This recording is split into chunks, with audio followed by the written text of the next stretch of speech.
আদিত্য ৰাভা আৰু প্ৰণৱ দলেক তাৎক্ষণিকভাৱে মুক্তি কৰি দিয়াৰ দাবী জনাইছে অসম জাতীয় পৰিষদে। চৰকাৰে ৰাজনৈতিক ষড়যন্ত্ৰ কৰি আক্ৰোশমূলকভাৱে দুয়োকে আটক কৰাৰ অভিযোগ অসম জাতীয় পৰিষদৰ। অসম জাতীয় পৰিষদে কয় যে এয়া জনজাতীয় লোকৰ অধিকাৰ আৰু জনজাতীয় নেতাৰ প্ৰতি চৰকাৰে আক্ৰোশমূলক মনোভাৱৰ স্পষ্ট প্ৰতিফলন।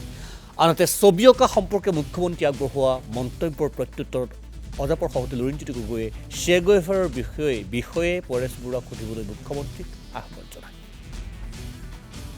আদিত্য ৰাভা ডাঙৰীয়া আৰু প্ৰণৱ দলে দুয়োগৰাকীকে কৰায়ত্ব কৰাৰ গোটেই মূল লক্ষ্যটোৱে হ'ল দুয়োগৰাকী ব্যক্তিয়ে বিশেষকৈ জনজাতীয় মানুহৰ খিলঞ্জীয়া মানুহৰ ভূমিৰ অধিকাৰক লৈ দীঘলীয়া সংগ্ৰাম কৰি আছিল।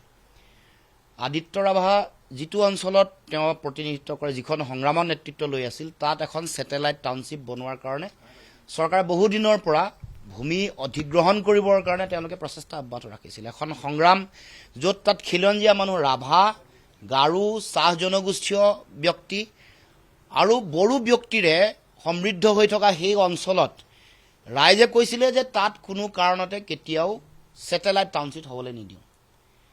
আকৌ ইফালে কাজিৰঙাত ইংলে পথাৰ যিটো অঞ্চল ৬০ বিঘা মাটি, য'ত হায়াত হস্পিটেল, হায়াত হোটেল আৰু ৰিজৰ্ট বনাবৰ কাৰণে কেইবাটাও পৰিয়ালৰ তেওঁলোকৰ মাটি অধিগ্ৰহণ কৰিবৰ কাৰণে চিন্তা চৰ্চা কৰিছিল। এইটোৰ বিৰুদ্ধে প্ৰণৱ দলে ডাঙৰীয়া তেখেতৰ নেতৃত্বত বিভিন্ন ব্যক্তিয়ে তাত সংগ্ৰাম কৰি আছিল। ময়ো দুয়োটা অঞ্চললৈ গৈছিলোঁ।